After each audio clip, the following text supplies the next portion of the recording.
that we're on the air or on the stream. Let's see. Yeah.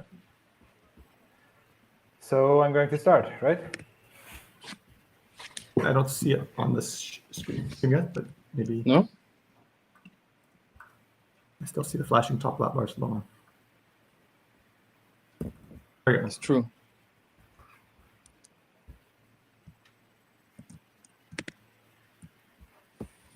I think now. Yeah.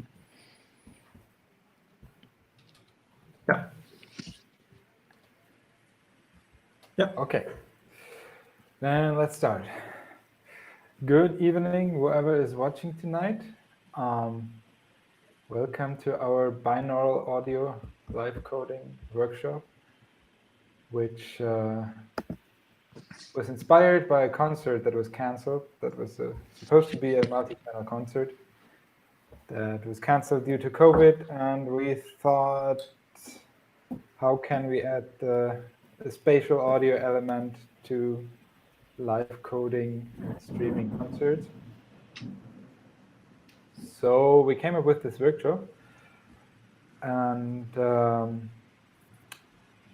which might serve you even after COVID to practice for multi-channel concerts and all kinds of uses you might have for this technique, which might add an interesting facet to live coding. We'll start with the theoretical introduction. Tim Schmele will explain you why binaural audio works and why it is possible to simulate spatial sound on headphones. Then we will show you two practical examples. I will show you a way to do binaural live coding outside of your live coding language with DAW and some plugins. And after that, Glen will show you a way to do binaural live coding directly from Tidal or from SuperCollider without any additional programs. So much for the introduction, and Sounds good. go Tim. All right. Thank you very much, Niklas. For my part, I also want to add anyone who is listening in through YouTube. If you have any questions, write them in the chat, and the other guys will try to keep an eye on the chat, and they'll interrupt me and hopefully ask your question in time. So let me share my screen, and let's move over here. You can see my screen, right? Everything okay? Not so far, not yet. Not yet? Okay. Oh, yeah. Okay, I hope there's not a huge delay. Great. So my name's Tim. Actually, it's very nice to get an introduction by a fellow German who can pronounce my last name correctly. And yeah, we'll do a quick introduction into what binaural really means and sort of go a little bit over how it works. We'll do a bit of introduction, a quick historic overview, just to get a bit of context. And I think it's also good if we talk about psychoacoustics, because binaural takes advantage specifically of how we hear and tries to emulate our spatial hearing. And from that, we'll jump into what's often called the HRTF, the head-relay transient function. We'll talk about what that exactly is. We'll talk about how these HRTF databases are made and potentially how you can also make your own database. And then we'll go into the application. So how do you take this database, or basically what Niklas and Glen will show you later, how do you apply it, and also some sort of, well, not trouble, but some obstacles that you might face. And it was also requested that in this context, it's very popular to use ambisonics with binaural. So we'll do a quick introduction into what ambisonics means, so you're not completely lost if Niklas and Glen start dealing with ambisonics. So to start out, maybe some of you have never thought about this, but of course binaural the word itself means listen with 2 ears. And we can listen 3-dimensionally, and we listen all the time 3-dimensionally, because of the way that our ears are shaped. And we'll get into that later, how that exactly works. But also a thing to note right here at this point is that all our ears, all our bodies are individual. So the effects that our bodies, our ears impose on the sound is also individual to us. And that'll come later when we apply binaural, what this means, what kind of problems can we encounter with that. Binaural synthesis, as it's correctly called more completely, will specifically deal with simulating these effects of how we hear 3-dimensional audio. And it's specifically requested that binaural synthesis is delivered over headphones. The reason being that with headphones, we have very good control over which sound, which type of audio we specifically only want to send or emit to the left ear, and which sound we want to only send to the right ear. Because what comes out of the right channel of our headphones will not be heard by the left ear, for example. And so you might say, well, if we're using 2 channels, it's basically stereo, right? Well, not really. First of all, stereo doesn't really mean 2-channel audio. What stereo really means is a solid spatial image, which technically could be applied to anything 3D audio. But of course, we've come to use it in the context of the traditional 2-channel audio, which is different from binaural. But then there's another thing that you might come across that people often call transaural.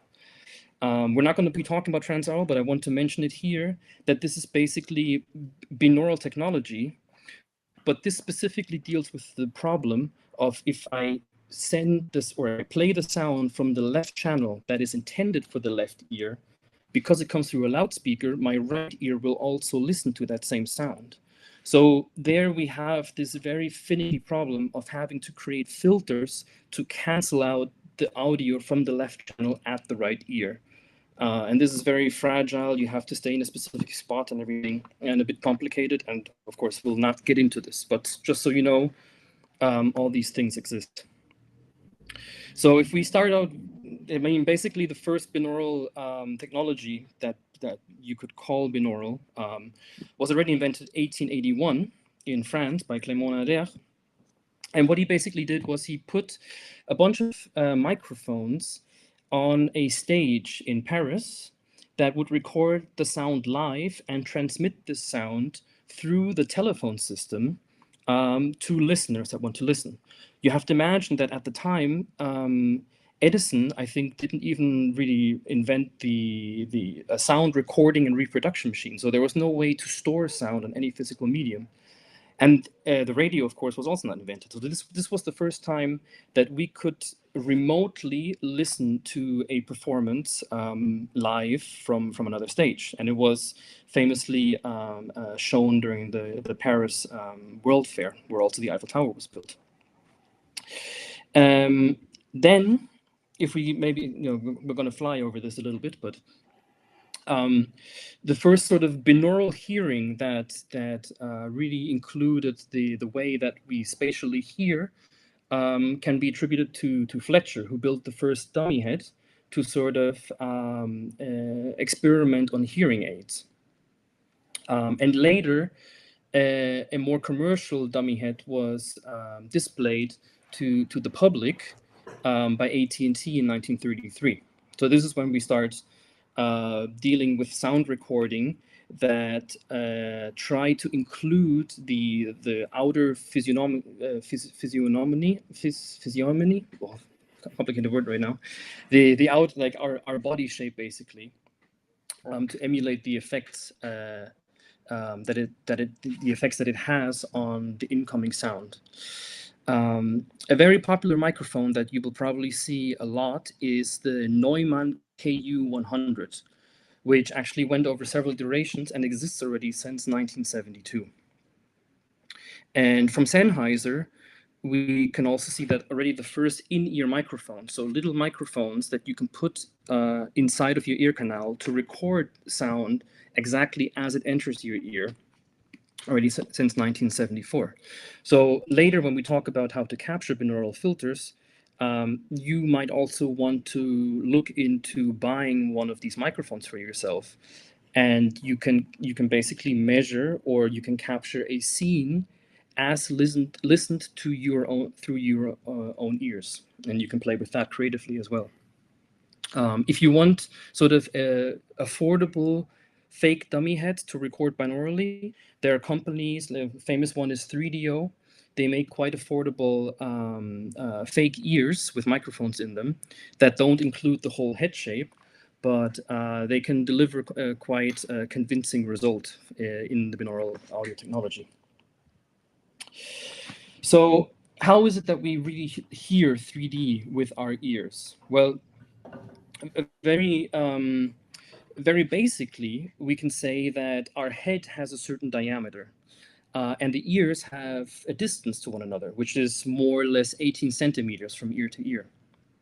So if a sound source comes from a certain angle, that sound source, let's say the sound source is a little bit to the right, that sound will first hit my right ear, and then will have to travel around the head and hit my left ear a little bit later.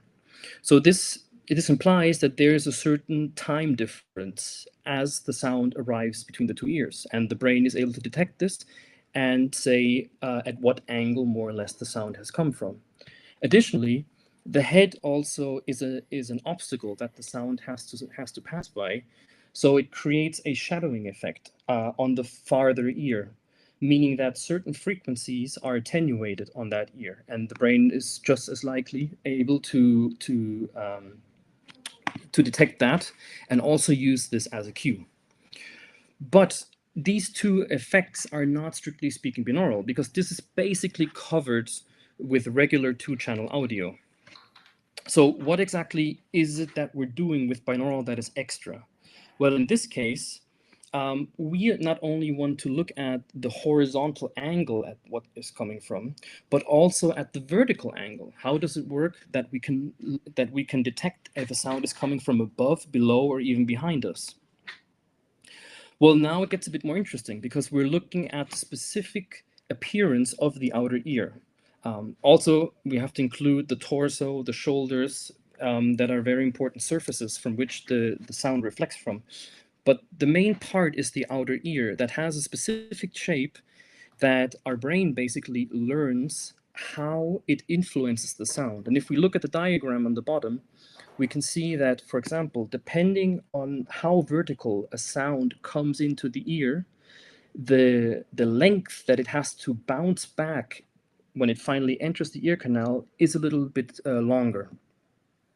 So this gives us an indication that if this delayed version of the sound and the sound that enters the ear canal directly, if they overlap with one another, basically they have a slight delay and they create a comb filter effect. And we can also think that there's not just one reflection, but many reflections happening from the outer ear, from the shoulders, from the torso, from many places of our body. And all these reflections, they sum together and they create a very specific filter effect for that angle of where the sound should come from. So in binaural, what we want to do is we want to record this filter for this angle. And if we reproduce a sound filtered exactly in the same way, we can trick the brain in thinking that the sound came from that direction. If we take basically all the angles from which a sound can come from and join all the filter effects as a function of angle together, then we get what we call the head-related transfer function. And you can see an example of a head-related transfer function in the image shown, where it's three-dimensional.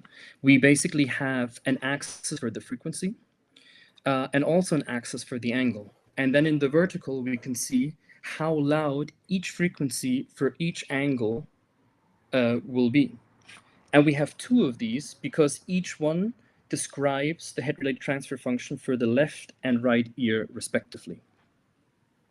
So what we need to do is we need to obtain this head-related transfer function and then apply it to a sound that we want to come from a certain angle. And so, for example, we want the sound to come from 90 degrees horizontally, so from an extreme sort of left or right position.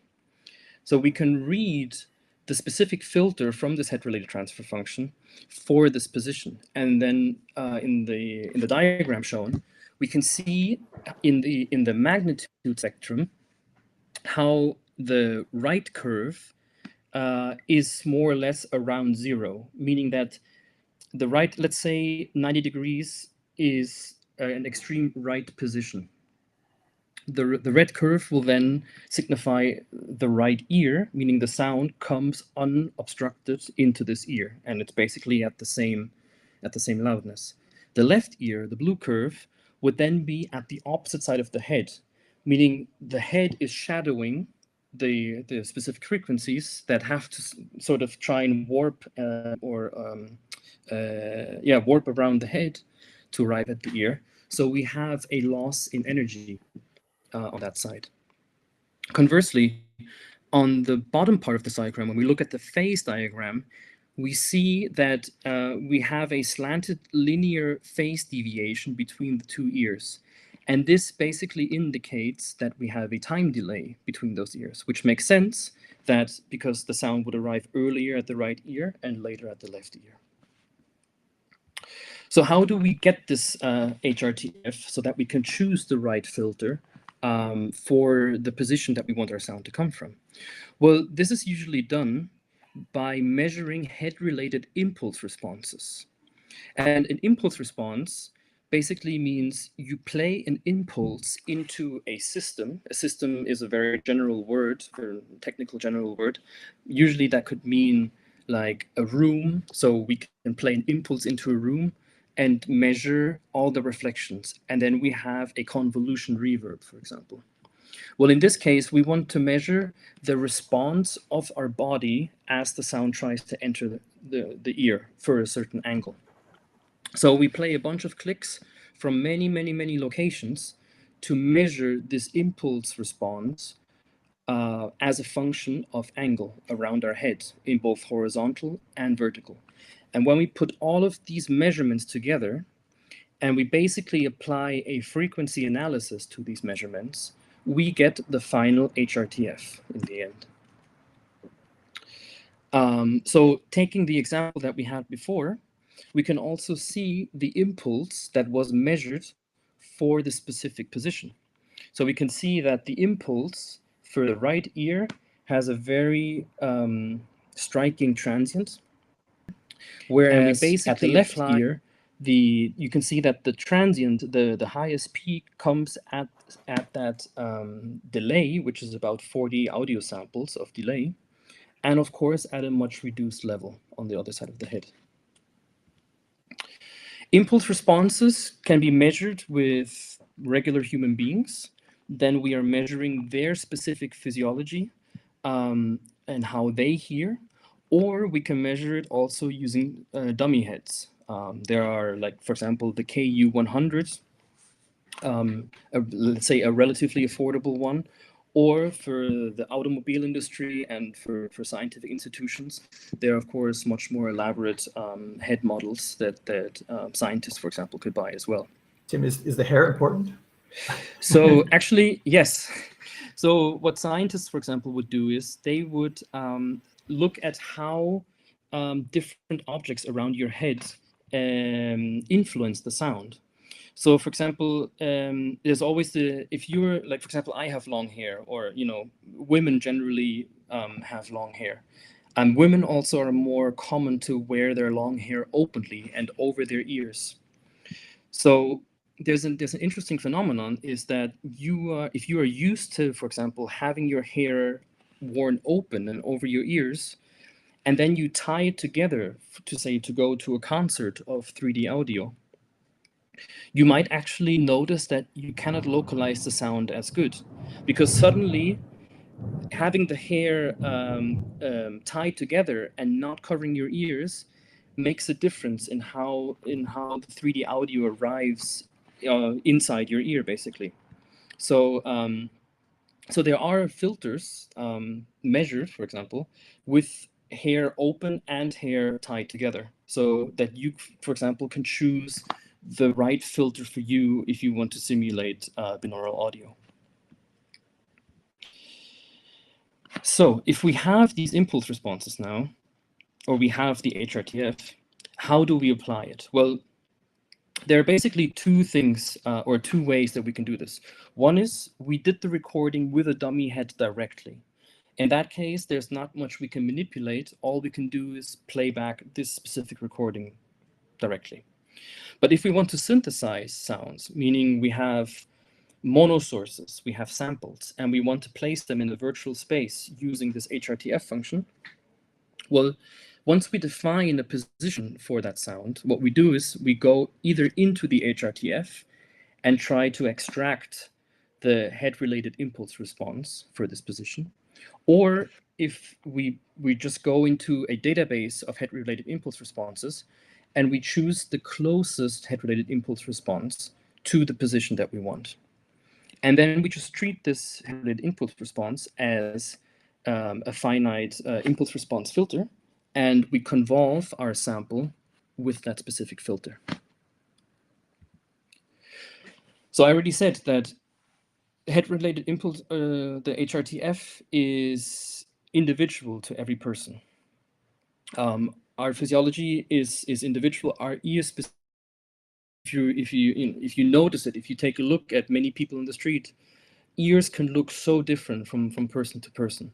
So if you would measure your own HRTF and then give it to a friend to play, he might have, let's say, a terrible experience when it comes to spatial audio. He will say, I don't hear anything spatial. What do you mean exactly?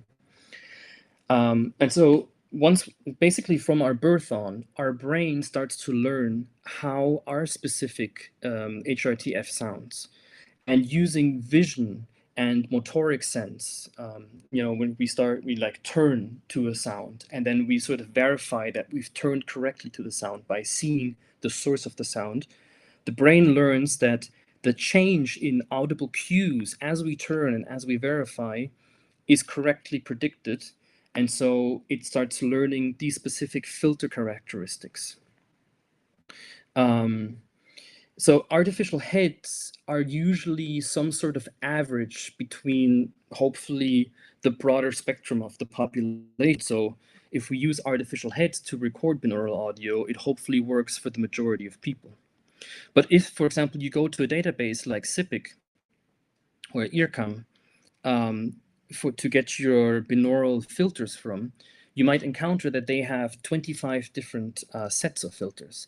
And this is specifically, for example, to have a person with their hair open, or a person with their hair closed, or a person that has ears very narrowly flat to their head, or a person that has the ears, like open, sticking out of their head. All these are very striking differences in filter effects. So we need to take this into account. The other interesting part, though, is that we can learn several, let's say, ears to listen to. So in this experiment here, the researchers modified the participants' ears with some plaster. And if we look at the top row, we have 4 participants, and they have a localization task that they do fairly well. They localize both in vertical and horizontal.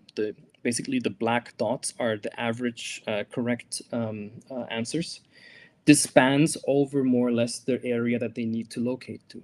But once the ears were modified, we can see how specifically the vertical collapses, meaning that the size of the head did not change.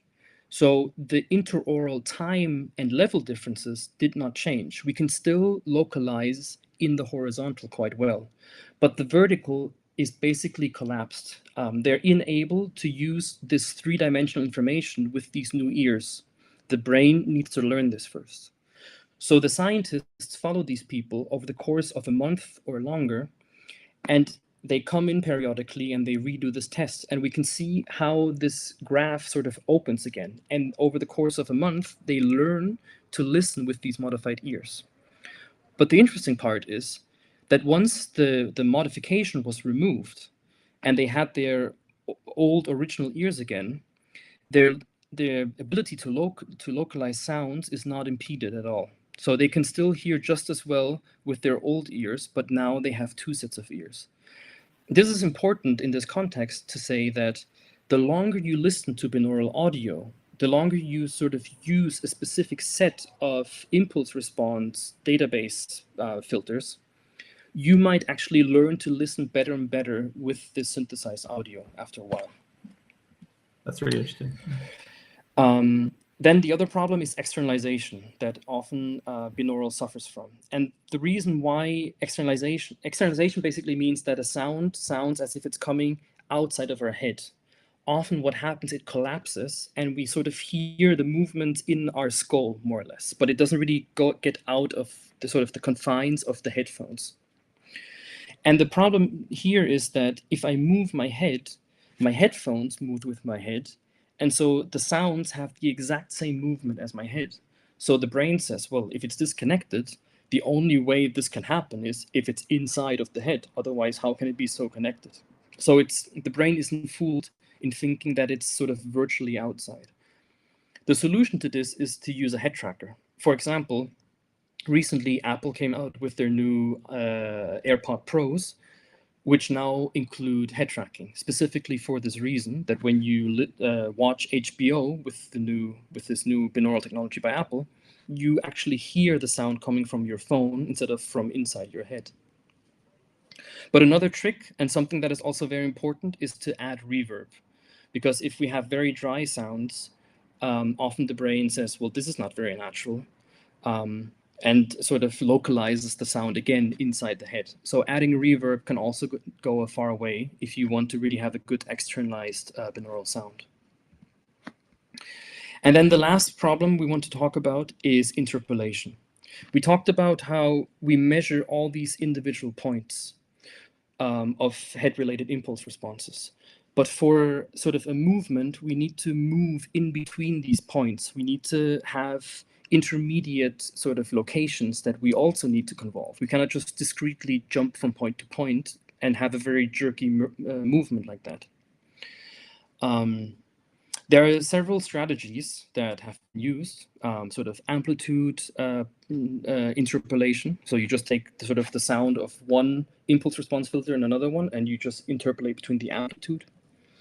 You can do a frequency analysis and interpolate between the frequency, which is basically what you're doing if you construct the HRTF and then you retrieve the filter for a specific position. You're basically doing frequency interpolation and many other strategies. But the most common that has been working quite well for most people, and it's also very easy to implement, is to use something called virtual speaker placement. So for each measurement point of head-related impulse response, you consider this point of measurement like a virtual speaker. And then you use any algorithm for 3D audio, for example, vector-based amplitude panning, for some of you who have heard of this before. And you make a decoder for all these many points of measurement points. And then when you want to move a sound, all you have to do is you have to pan it through these so-called virtual speakers. And then it'll basically do the interpolation for you, as if you're sitting inside a speaker system of hundreds of speakers, so to speak. And an alternative to vector-based amplitude panning is this famed word ambisonics that some of you might have heard, but never really known what is going on here. So let's take a quick moment to talk about ambisonics, and then I'll pass the word on to Niklas. So ambisonics is a technique of describing sound or the pressure of a sound in a point with its directional characteristics. So this might sound a bit complicated, but let's try to break it down.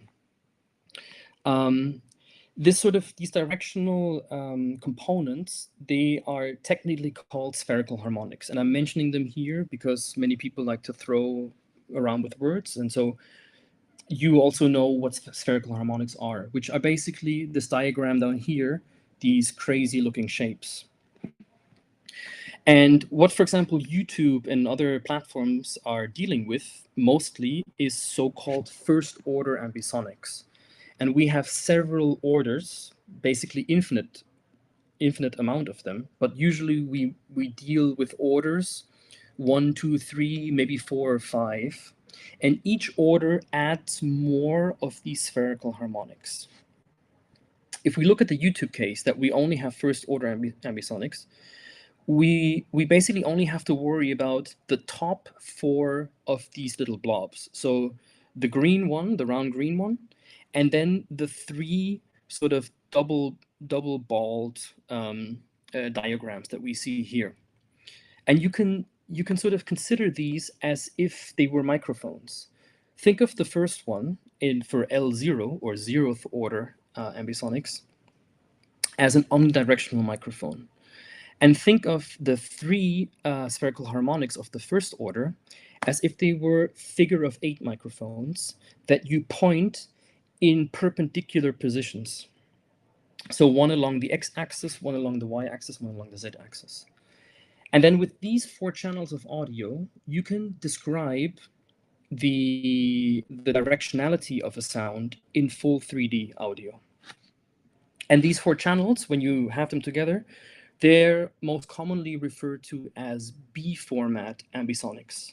And we're going to use this word B-format now to sort of encapsulate all of this and make it more easy to use. So one thing that you can do with ambisonics is you can actually use microphones and record technically or basically directly into B format. Technically, it's not B format. The raw signal from these capsules doesn't sort of give you back this style of signal, but usually every microphone comes with a converter that will convert the microphone input into your desired B format. And we even have microphones for these higher order of ambisonics.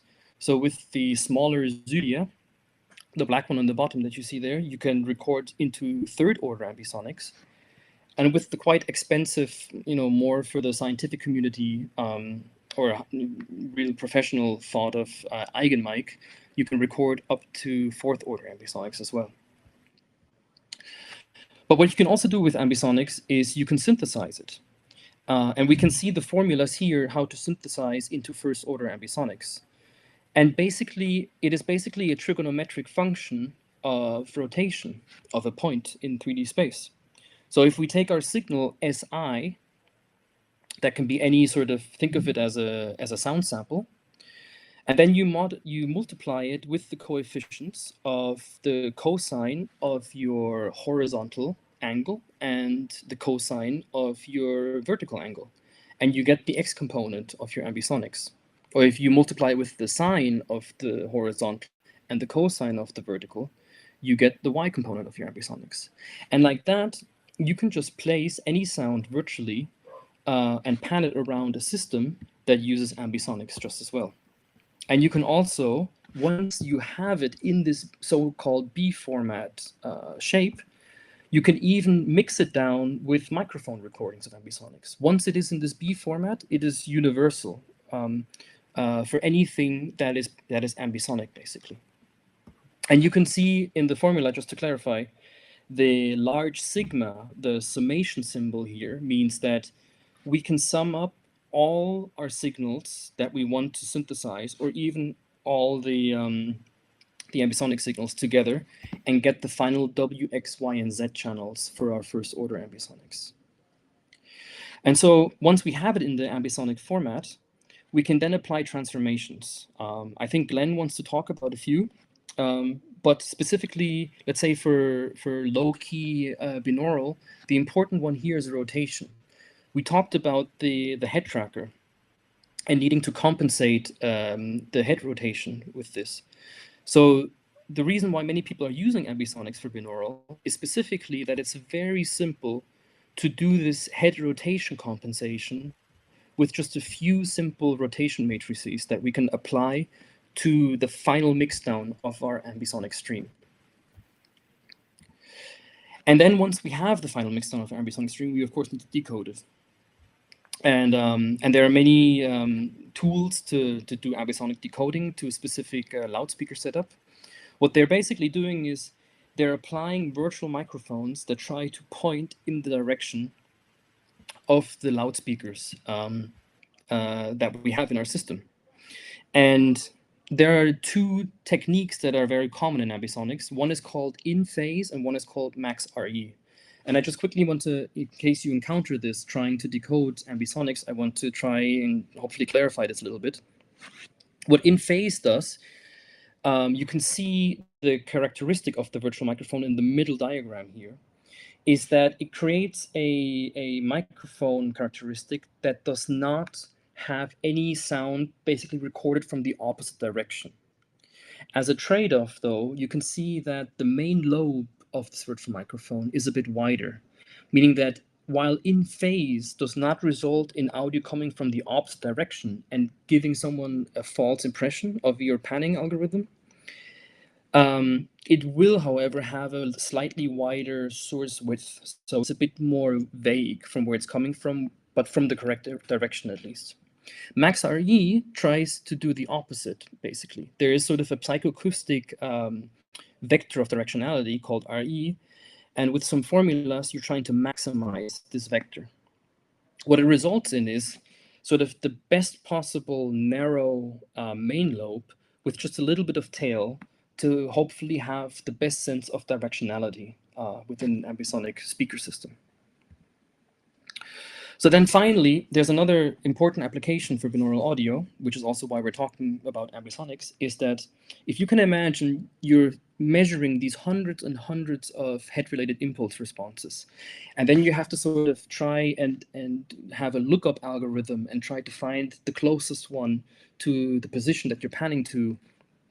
And this can take up a lot of space on a potential, let's say you're trying to do this on a Raspberry Pi, you don't have so much space available. Well, what you can do is you can sort of downmix all these impulse responses into their ambisonic representations. So here we can see 3 impulse responses for the omnidirectional and the 2 horizontal, the X and the Y. That are basically the impulse responses for these specific components of ambisonics. So they're a bit more abstract. But the benefit is that we really only need 3 for horizontal or 4 for 3D audio to convolve our binaural sound with, of course, given that we first encoded into the ambisonic format, the so-called B format. So if there are no further questions, I'll hand over the mic to Niklas, so to speak, and we'll get into some practical examples. Actually, Tim, can you hear me? Yes. Yeah. Yeah. Just one question. What I understand myself is that as you go to the higher orders of ambisonics, so second order, third order, basically you're just getting, the way I think of it is you're getting more precise, the ability to be more precise about the spatialization. Like you can hear a more detailed, like if it's behind you to the left, a bit below, you get more fidelity, right, or more precise localization. Is that right? Yes. Can you see my slide? Yeah. So with these microphone characteristics, what you can basically what it is using these added spherical harmonics, they help us narrow down these main lobes of these virtual microphones. So as we go higher in order, we can make better and better directional virtual microphones. And so, yeah, basically exactly what you said, like that, the sound is much more defined from a certain direction. But also, I was referring to the higher order, like second order ambisonics or third order, where you have more of the lobes, the spherical harmonics. Having more of those nodes gives you more ability to be more precise also, right? Exactly. No, that's exactly what I'm trying to tell you. Yes. So with these higher order lobes, let me just is there a delay or? No, not for me. No, I can see it. Yeah. Perfect. So you see these other lobes below, for second, third, Second, fourth order. third, yeah. As you add these to the information, it allows you to make virtual microphone responses that are much more narrow and much better defined. So that's the relationship between these two things, is that you have the lobes, and then the lobes are kind of decoded using these, virtual microphones. Okay, so the better the virtual microphone, the more narrow it can resolve. Then you want to combine that with more lobes. Okay. But there's also one thing to consider. A higher order ambisonics requires a minimum number of loudspeakers to work natively. So if you want to work in higher order ambisonics, you will need more loudspeakers. And I think the general formula is n plus 1 squared. So let's say if we have third order ambisonics, that's 3 plus 16. 1, 4 is 16 then. So we need at least 16 loudspeakers that are ideally perfectly distributed over a full sphere around the listener. Any more questions from the chat or anything? There's a question from Roger, who is asking, he says, I didn't understand what are spherical harmonics. And then Alicia says, they're the bubble models. And then he says, yes, but what do they represent? Location of sound in 3D space? That's what he's asking. So think of it as, when I'm talking and there's a longitudinal wave going through the air, the air particles themselves, they are not really moving far. It's the wave that's moving away from me, right? And the air particles, they're vibrating in front of me and creating the wave, basically. So what the spherical harmonics, what they describe is the movement of the air particles in that point, basically. So the vector of vibration that can be very complex in all 3 dimensions, is basically described by the spherical harmonics. And technically, you have a perfect description of this using only first order. But the problem is that if you move out of the ideal center point, you sort of have a loss in quality. Like a smearing or something, no? Yeah. So as you go up in order, this sort of sweet spot gets bigger and bigger. And this is actually also an interesting point that I didn't put into my slides, but it's actually interesting for binaural. The sweet spot for the size of the head, they calculated more or less around third order, somewhere between second and third order. So what people, like a rule of thumb, what they say is, for binaural audio, you don't need anything higher than third order necessarily, because you don't really gain much adding this extra information, because you're already sort of describing the direction of a sound as perfectly as possible. So Roger says, thanks, he gets it now, Tim. Thanks. Okay, good. I'm happy. Great. Okay, I guess if nothing else, we'll pass it on to Niklas. Okay, thanks for the amazing introduction, Tim.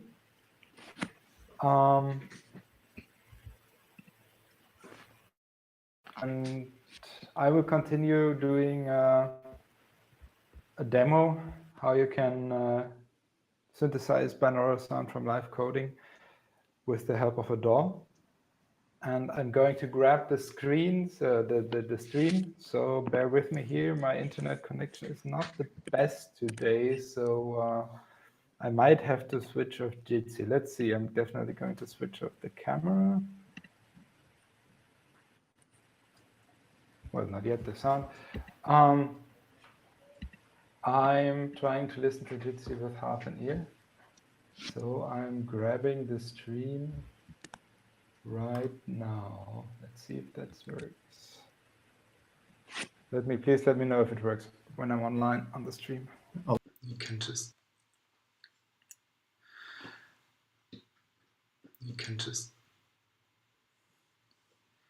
yeah, and I'm on mobile phone connection. I'm online on the stream. Okay.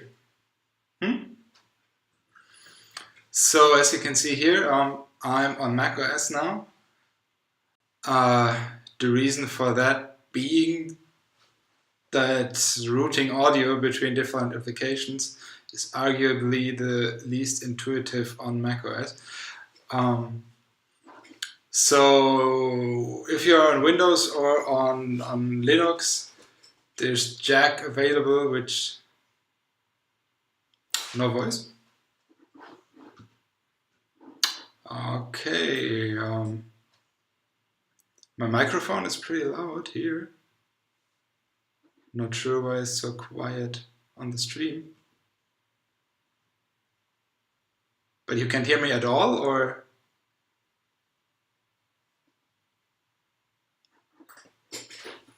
Okay. Okay, sorry. Sorry for the interruption. Anyway, so I'm with, okay. Okay, technical problems. I'm talking to the guys on Jitsi, so if that sounds weird to the people who have the stream, they don't hear the Jitsi people. So anyway, so I'm on macOS again. On Linux or on Windows, you have Jack, which allows you to do routing between different audio applications, in my opinion, much more easily. On macOS, you need something like Soundflower or Black Hole, which are applications like virtual sound cards that allow you to route audio between different applications. So there's the one thing you can create. It's called an aggregate device that helps with synchronization. Even though in this case it's not really necessary. It's basically you can create an aggregate device and combine, for example, the black hole and the built-in output for streaming purposes to have a single synchronization, so you won't get glitches if you try to route between different sound cards. Here's the black hole sound cards. If you want to do higher order ambisonics, you can still get Soundflower. I think it still works, at least up to macOS Catalina. I had it installed for a long while, so I'm not sure if it's still installable, but Black Hole definitely works. You can just look it up on the web, Black Hole 16 channel. It's free to download, so there's that. In OBS, if you want to stream with OBS, I'm having right now 2 audio devices here. The one is for my microphone, and the other one is the aggregate device,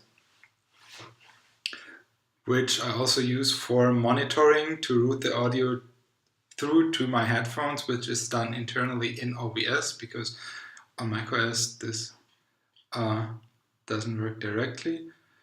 So I'm setting the auxiliary input to the aggregate device and the monitoring device too.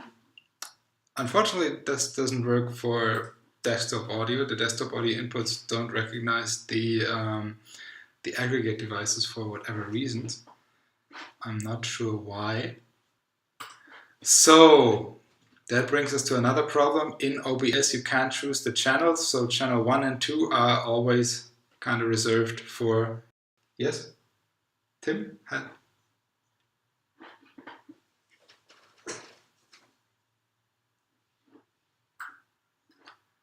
Oh, yeah, you're right. Sorry. It's the first time I use OBS on macOS, actually. Why is that so?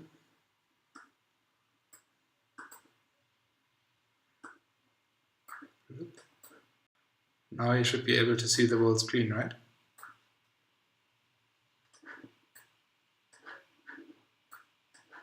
Can you see the whole screen now? I hope.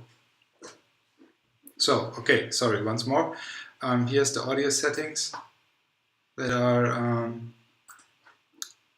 aggregate device for mic auxiliary audio 1 and for... Oh, good. Yes, okay, cool. So, here's the aggregate device 2 for monitoring, and as I just was continuing, channel 1 and 2 are always reserved for input and output in OBS. I have not found an option in OBS yet, at least. If anybody is smarter than I am in this respect, I'm open. But you can choose the input channel from Blackhole or from the virtual sound card. So it's always 1, 2, which is a bit unfortunate because in the coding environment you have to compensate for that, which is the part that I'll come to next. So to set up the whole thing for coding, I'm having SuperCollider here, but it can be anything. You just have to make sure the output channels are correct. So we just have to boot the server here, like get the options. I'm not using the aggregate device directly. It seems to be working better if I use Blackhole directly in SuperCollider. Using the full 16 output channels. I'm setting the input channels to 0 because it might otherwise lead to feedback effects if you don't do that. Block size shouldn't be super important right now. 512 should be fine. Sample rate 48K. Then let me boot the server. The error messages are unrelated, so it should be started now. Let me load a sample here, and just to see if there's any sound. Oh well, no. So let me output that on channel 0. Now we go over to Reaper. Insert a new track in Reaper. Make sure Reaper is on Blackhole as well in the preferences. So you can access the audio. So what I was explaining now, because channel 1 and 2 are always reserved for OBS, you always have to add an offset, a channel offset. So if you use 8 channels, like this is going to be an 8-channel setup with 8 virtual speakers, which might be cool for practicing for an 8-channel concert, you have to start at channel 3 basically, starting to count at 1. So channel 1 and 2 are reserved, so always start your out.ar at channel 2, and then you can add the 8 channels. Just let me check if there's any sound on the server meter. As you can see, here it is, it's on channel 2 now. Now let's get that into Reaper. On Reaper, if you right click on the little metering field here on the track, you can set the input. Set it to input 3.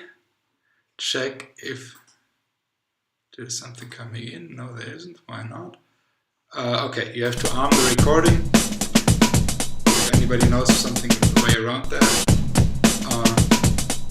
that should be good. Now we should hear something in OBS, but okay. Well, we can see it here. Oh, I guess I know why. Because we have to set the monitoring. Monitoring output. Correct. Should be.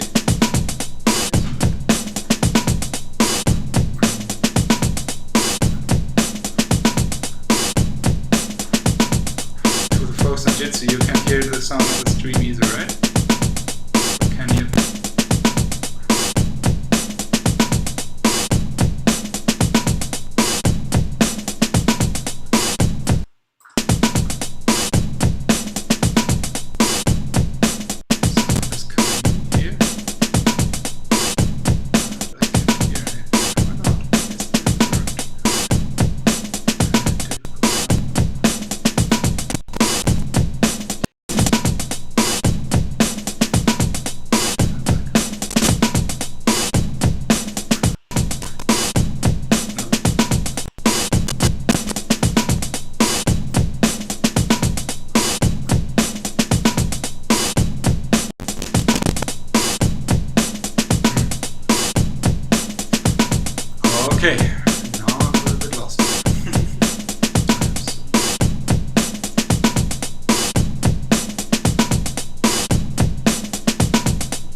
because for whatever reason I can't hear the sample on my headphones right now.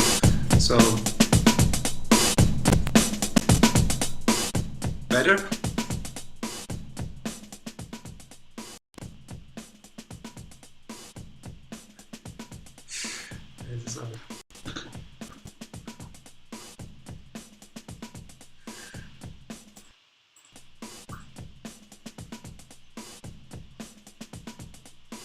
Okay, tune it down a bit. Okay, I have to find a way around it. Why I can't hear it right now on my own headphones, though, which were perfectly fine yesterday, but does not work right now. Maybe it has to do with the streaming. But I can continue with my demonstration and you might find a way around it either way. So now I'm adding an input effect to the stream. And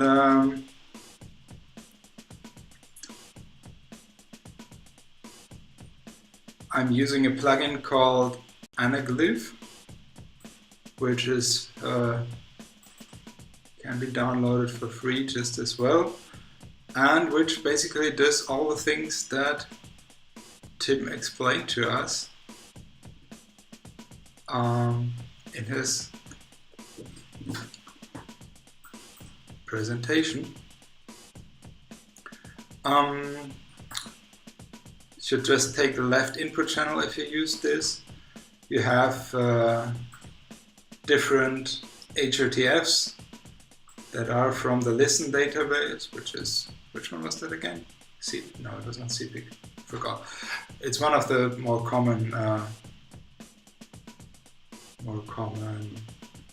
HRTF databases, and it allows you to play around a bit with ITD, ILD, all kinds of things, and it allows you to position the input sound to whatever position. For whatever reason, you have to keep the sound playing. Reaper doesn't do input effects monitoring if the sound is not playing, so the sound has to be playing, and you can move the sound around and see where it is going.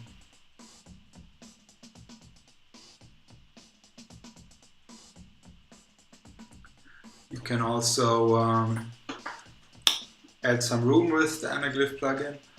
For example, I prefer Studio Warm, and can bypass it. So if you have, now it's very quiet. Make it a little bit louder again.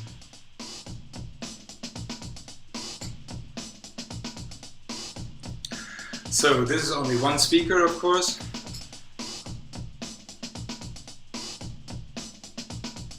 Yes, you should hear it in binaural now. Can you hear positions change?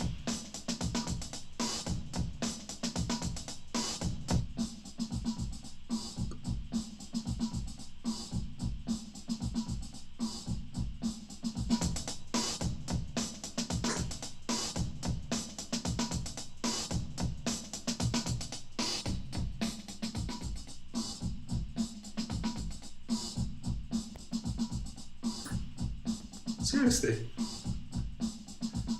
That true? I mean, okay, now I'm a little bit baffled.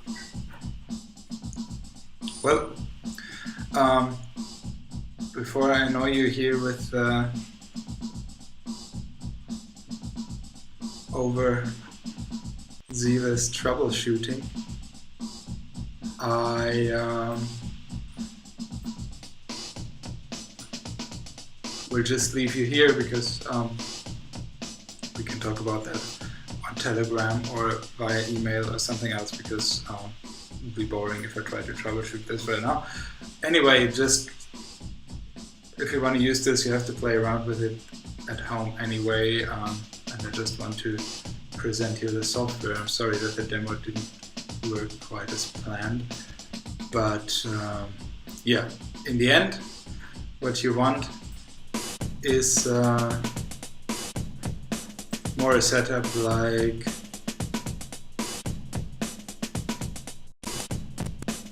projects, channel test, should be this one. No, I'm gonna save that one. So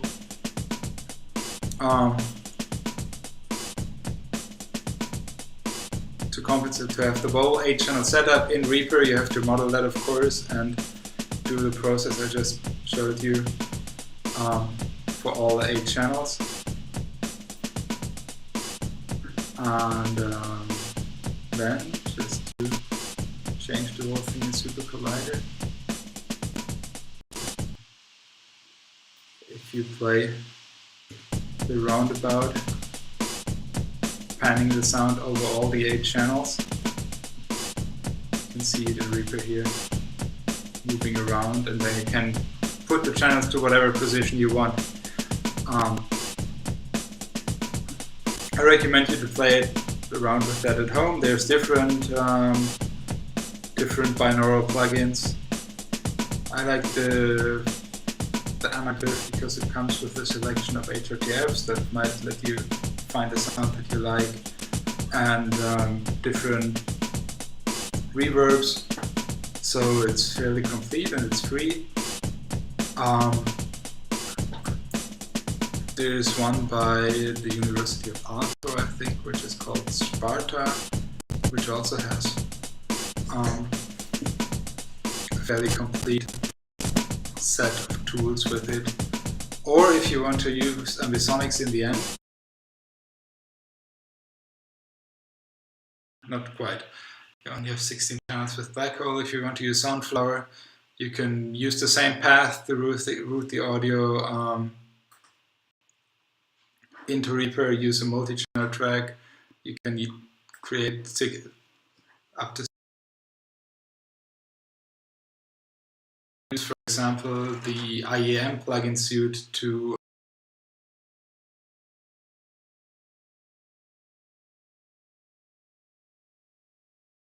in SuperCollider.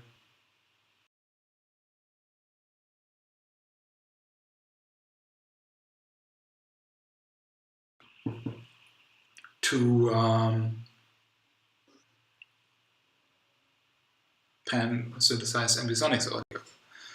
So the whole thing should be a little bit easier in Linux if you can use Jack. I'm going to quit Reaper right now. First, maybe stop the sound. My computer just crashed. It's gone very slow here.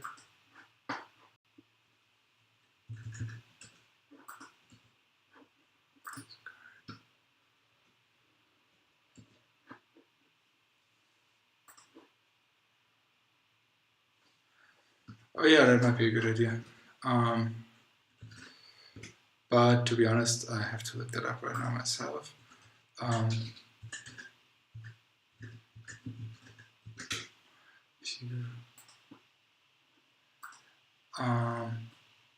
This is the, not the video game, of course,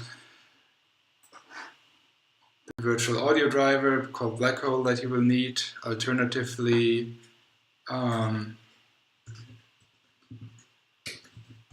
Soundflower, that should be still available.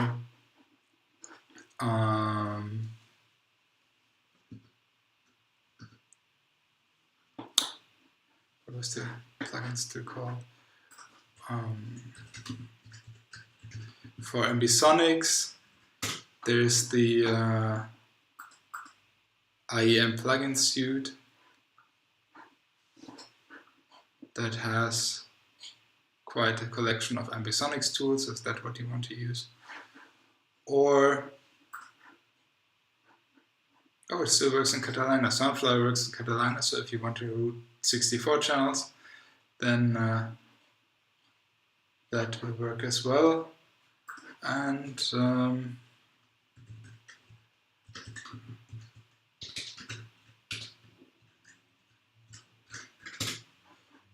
The anaglyph plugin that I just used is available.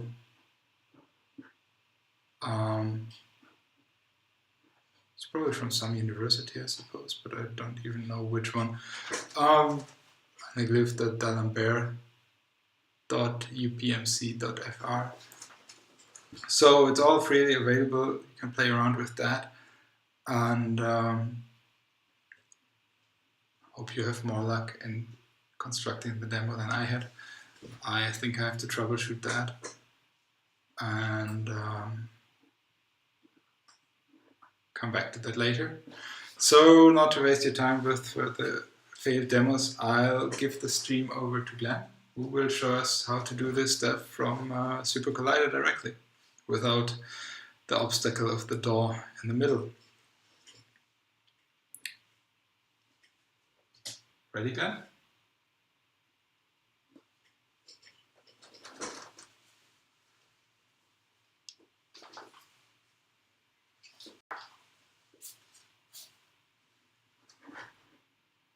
Tell me when I can stop the stream.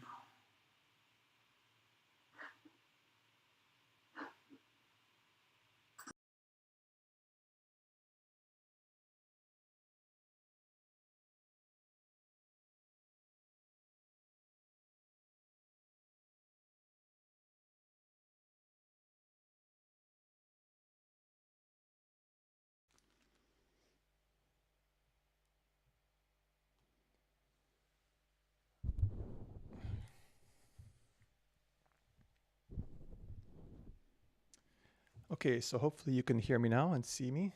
Let me just check what's happening here. Keep my chat open so I can... Okay, first of all, you can hear me okay, and you see my screen, so that should be good. So welcome. I'm going to talk a bit today about just how to do some things with binaural sound, a bit with ambisonics and a bit with convolution directly.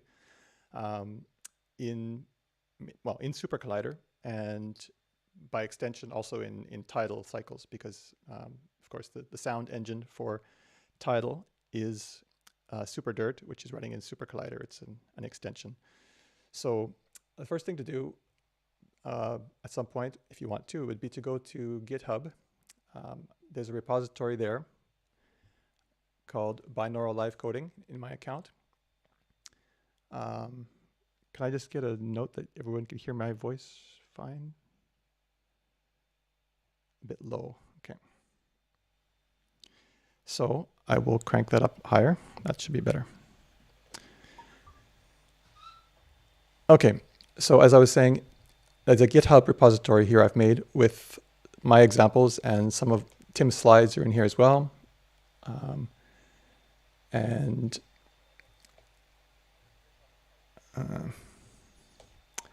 Okay, so what I was trying to do was, Niklas organized this algorithm, which was going to be a ambient thing, and also not ambisonic, but using multi-channel audio. So it was going to use 8 speakers in a circle around the audience, and then we would play live coding stuff in our different ways. So in order to prepare for that, I wanted to have,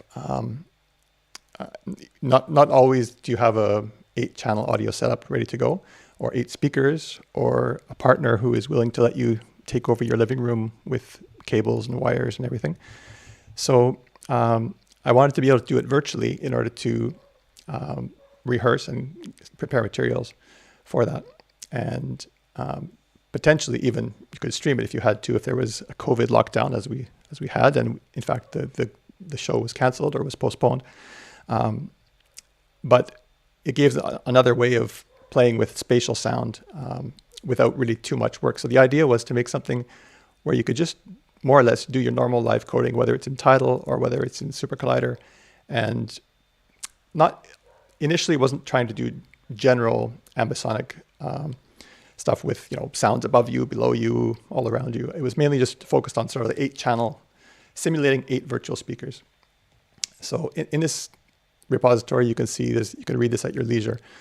But the main thing to know is, first of all, there's a README here, which explains how to set up the Ambisonic Toolkit, which is a plugin or a quark for SuperCollider. So it has its own very good installation description, but I've sort of repeated it here or made my own version. So I'm not going to go through this now because time is running a little bit. We're a bit behind, I think. So I won't go in detail, but it's very simple. You just basically need to run the quarks install. You need to download from this GitHub repository the kernels, which are basically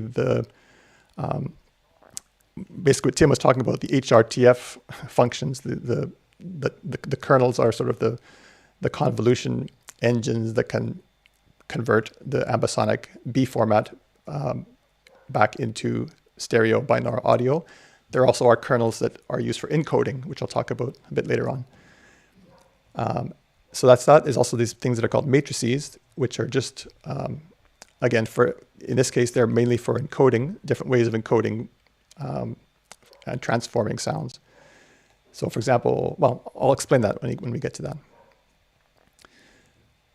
So that's one README in the examples directory. The other I have got a head-related impulse response, HRIR directory, which has another README.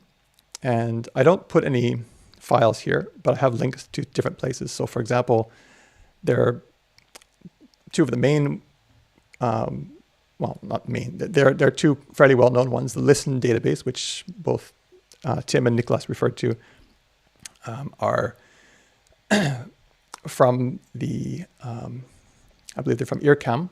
Sorry, I'm in the wrong page here. So these are the impulse responses for different subjects. So you have the SIPC database and the Listen database. And what they give you is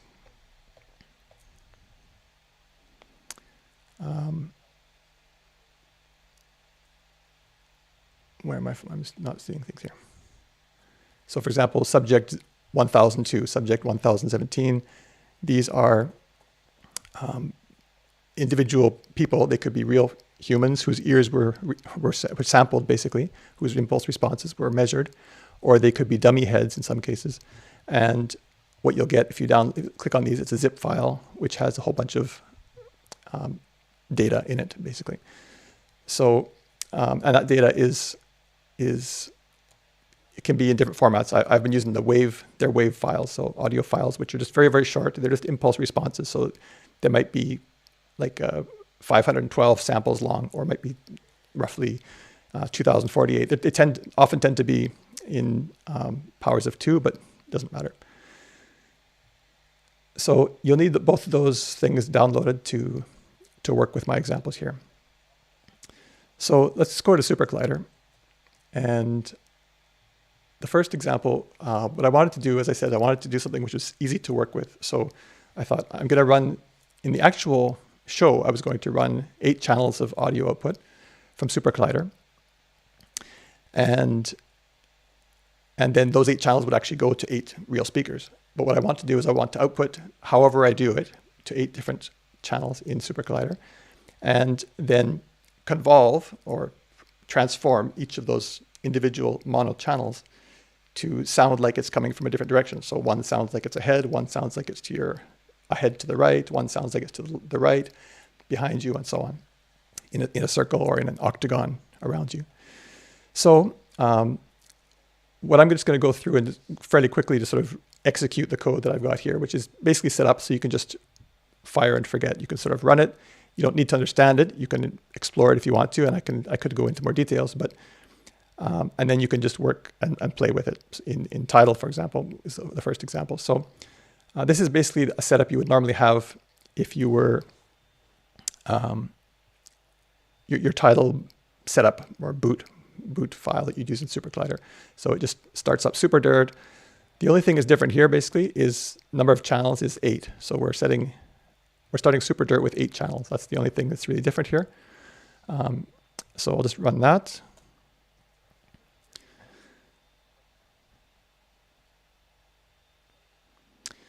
Okay. Again, here I've got some links to various things. You can read through this at your leisure. Now, if I show the scope, the stethoscope in SuperCollider here,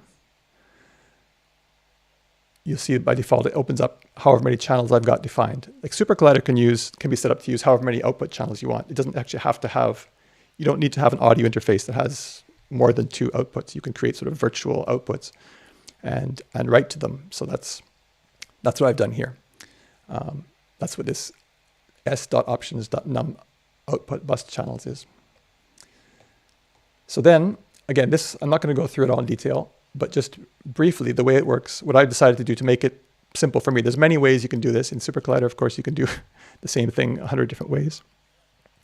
But what I decided to do was output or create a group that's running on the server.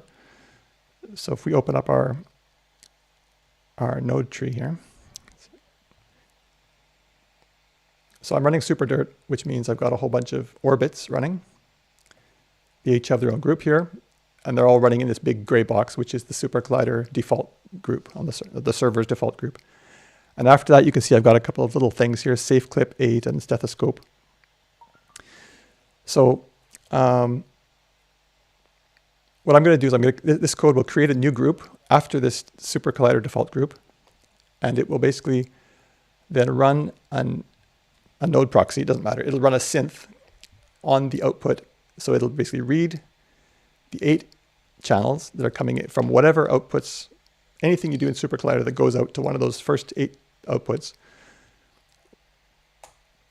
will then be basically convolved. This convolution 2 is a UGen that convolves the incoming audio in a mono signal and convolves it with, well, a mono signal. In this case, I'm doing stereo. I'm outputting stereo, so I'm outputting binaural stereo.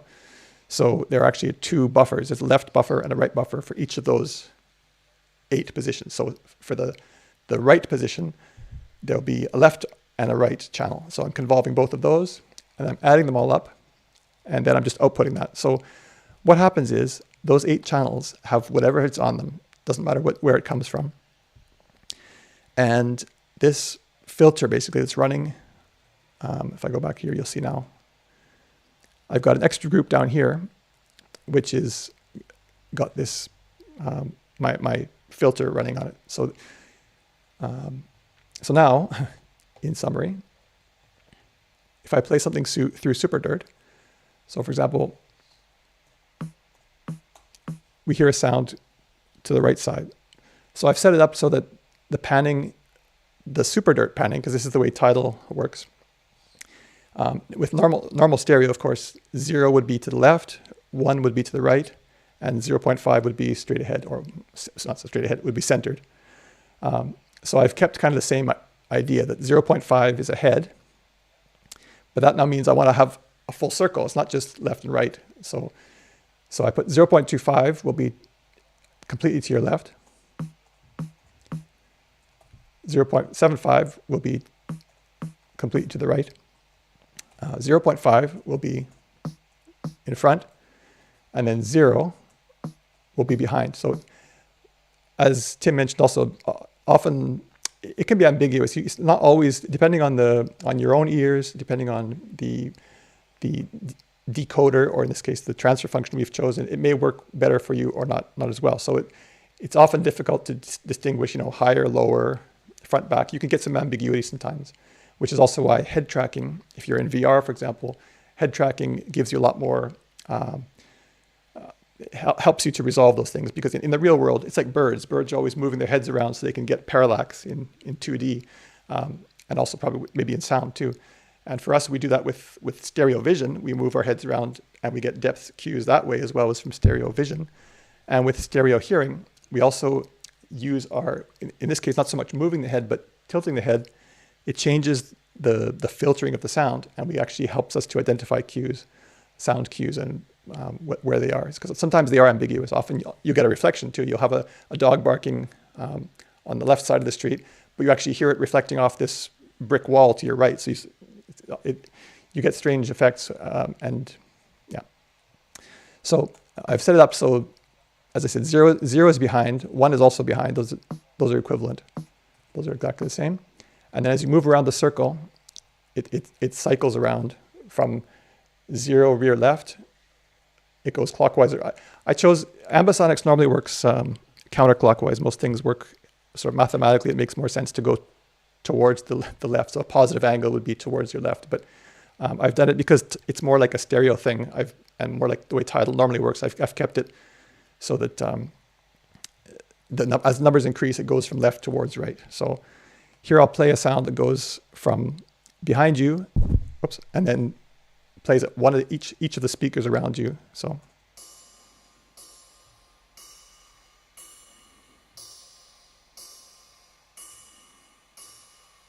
behind again, left, front, right.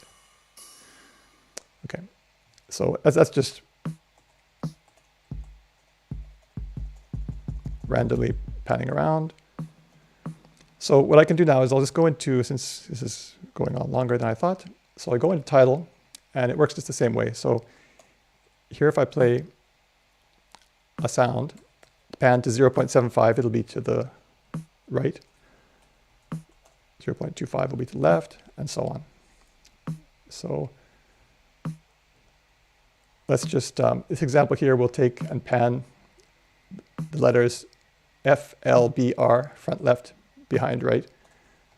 B, B, B, R, R, R, F, F, F, L, L, L, B, B, B, R, R, R, F, F, L, B, L, F, R, B, R, F. So here it's playing B, L, back left, R, front right, R, back right, F, B, R, B, B, L, back left, left, F, L, front left, F, F, R, R, right. B, R, B, B, L, L. Okay, I hope those are coming through okay to you on in binaural sound, not in mono. R, 3, 4, 5, 6, 7, 8, 1, 2, 3, 4, 5, 6. So here I've used a range just to go from 0.5, which is in front, all the way around back to 1.5, which is, it wraps around. So 0.5 will be a front, 1 would be behind you, and then as it goes, 1.25 is back to the left, and 1.5 would be back in front again. 2, 3, 4, 5, 6, N, 7, 8, B, 1, 2, C, 3, 4. N, Okay, so what I'm going to do now, again, just slowly panning around. And now we don't have to actually pan. This is this sort of, we can pan between those positions. They don't have to be exactly at the 8 positions. We can pan anywhere in 360 degrees around us, and it'll interpolate, and it'll, so here there's a saw that's slowly panning the hat around us. So that's how you do that. So what I will do is I will go back to SuperCollider for a moment. So that was the first example, was just using convolution. And again, if you're not using Tidal or SuperDirt, you could still run the same setup code, and you'll be set up so that anything that goes out to the 8 channels of SuperCollider will be panned to the appropriate places. So you can play anything. You can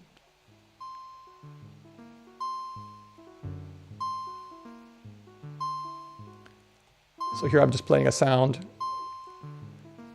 that is repeated 8 different, each direction has a different sound being played on it.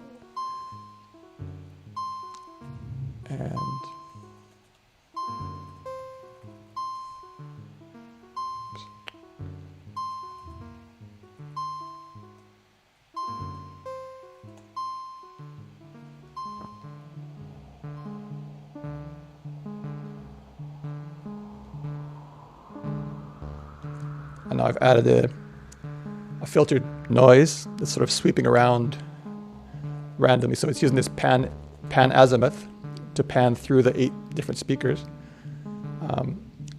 And it's just going, well, basically it's from like -1 to 1 is the pan range here.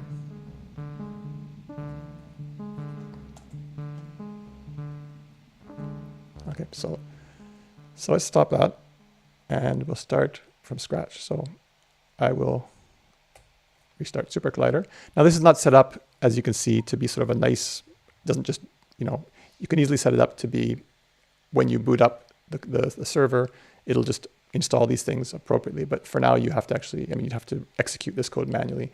And I've set it up here to do it step by step more. You don't want to, if you actually were going to do a performance, you'd obviously want to just do one thing and then just put it in your setup file, for example, and then just, you'd be good to go. So a second approach, also with TidalCycles, would be to take a different approach. This is something which I came across Alex McLean and Damien here on his repository. There was a discussion which I came across talking about this default panning function, which I don't know. I'm not really a Tidal user or a SuperDirt user much, so I have used it, but not.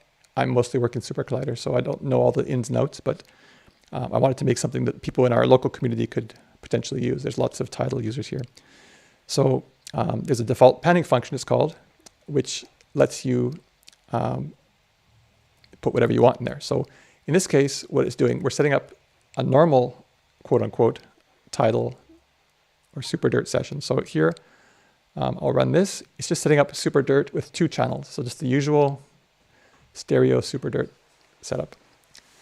And now we're going to use the ambisonic toolkit. These ambisonics we talked about. And that means we can pan things. We're not panning 8 virtual speakers. We're actually just placing sounds in 3D space wherever we want to. But in this case, we're not placing them in 3D space. We're just placing them in the horizontal plane. We're placing them around in a flat plane because that's by default what you have access to with Tidal. So you have the pan function, which goes from 0 to 1. And so again, it's the same as the previous example in the sense that you use the pan the same way in Tidal and it'll do the same thing. So the result appears to be the same, even though the way it's doing it is different. So here we're just loading an omnidirectional encoder. This is to encode a monophonic sound into a B format ambisonic sound. So it'll take now these 4 channels that Tim was talking about. So to B format or not to B format. Well, in this case, yes, to B format is what we want. And okay, I've been asked to raise the volume of my SuperCollider. So yeah, I will do that when I play something. And then we've chosen the decoder, which in this case with the ambisonic toolkit, you don't need to really deal with individual files. It just loads from a library. You can tell it to use the SIPC, subject number 12, for example, here. Or if you wanted the subject 21 happens to be the large pinny dummy, which means they have large ears, basically. Or ID number 165 would be the small pinny dummy. So maybe if you have smaller ears, you might want to try that. But they have a whole bunch. All the other ones are from human subjects they've measured. So, I mean, it's just usually use one that seems to work for you. If you wanted to use a listen, which is the other database, you would just do, instead of doing this decoder kernel.new SIPC, you would do decoder kernel.new listen, and the numbers are different. They're not the same numbers, but you have to actually open the file if you actually open the directory. Let's see here. Oops.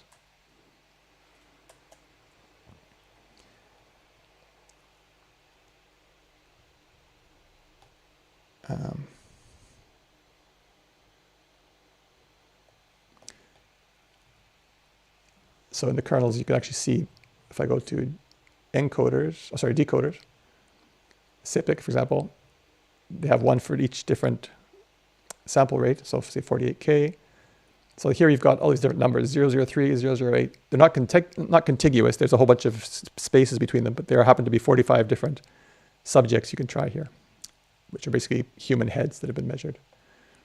So now I run this other thing, which is setting this default panning function. And what it's going to do, this is this idea from, I guess, from Damian. I'm not sure whose idea it was first, but you, in a single, basically it's every single note from Tidal or in SuperDirt, it will encode the mono sound into B format, ambisonics. It will do what's called a push, which will take the omnidirectional sound, which comes from all directions equally, and it will push it. So it's basically a plane wave. It's basically coming from one particular direction, or most of the way. And then it'll pan it, it'll rotate it. So this push actually does a push and it also does a rotate. So you can do both in one shot. So this basically the pan number here is going multiplied by pi, and that tells us if it's behind us, it'll be pi. If it's in front, it'll be 0, and so on. It's just basically remapping from this tidal units, as I call them, to what's actually required by the ambisonic toolkit. And then we do a decode. So this is quite interesting because it's very simple. You just set this default panning function, and that's it. You're done. And then everything is just, each note will be encoded and then decoded. The thing I don't like about this solution is that it's quite heavy potentially, because the decoding, you don't need to do the decoding on each individual thing. You can just encode every individual sounds and then just sum them as audio buses, like just sum them all together. And at the very end, you just have to decode once. You don't have to decode each individual source. So that's what I don't like about this solution. And actually, I was talking just recently with Julian and different people on a particular SuperDirt issue in GitHub, and yeah, so that it would be good to do this a different way. But this was the example that I found, which was quite interesting because it's simple. And then once we've got that set up, we can. It's basically the same thing. It'll sound different because it's a different algorithm that's being done here and different listener.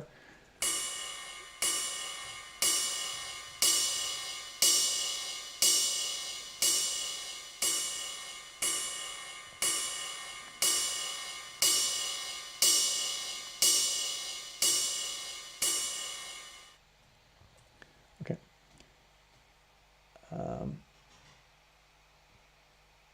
Just check the stream here. Okay, and then, so I won't, but again in Tidal, because everything's set up now with SuperDirt, in Tidal I can just do whatever I want and it'll, so here I'm just randomly panning more or less around the circle, almost, not totally behind us, but most of the way from left to right. Not panning, I mean, when I say panning, it's panning in Tidal, but it's actually positioning in the different azimuths or different headings around the listener.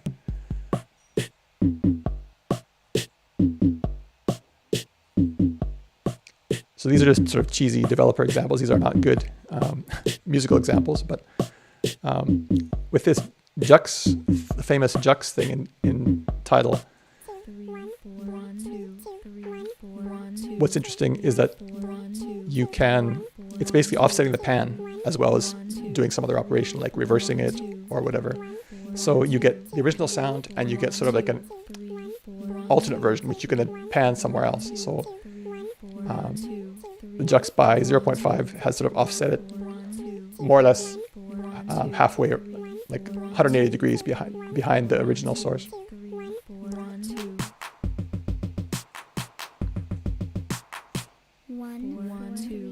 This is sort of a different way of doing a sort of similar thing where I could offset the pan on the second version. So I'm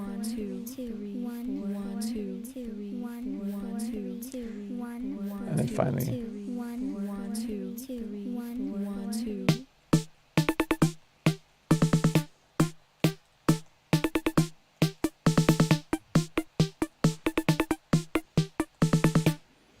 okay, so just to finish up, I want to just show some SuperCollider only stuff here.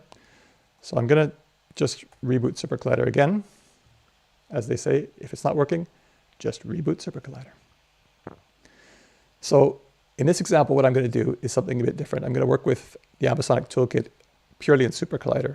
And what I'm doing now is I'm setting the number of channels, audio channels or output channels in SuperCollider to be 4.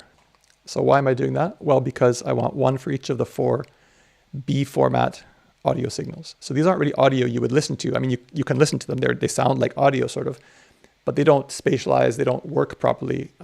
They don't harm, they won't wreck anything, but they don't mean anything in a spatial sense. Well, they do mean something in a spatial sense, but not in a way that sounds like it when you listen to them. So basically, in this case, I'm making all of SuperCollider use 4 outputs, and then I'm going to assume that everything that's being played on those 4 channels is in B format. So I will boot up the server, and I've created a whole bunch of different things there. I've created an omnidirectional encoder. I've created what's called a frequency spreader, a frequency diffuser, a stereo encoder, and a super stereo encoder. And then I've got one decoder, which is the same one I used in the previous Tidal example.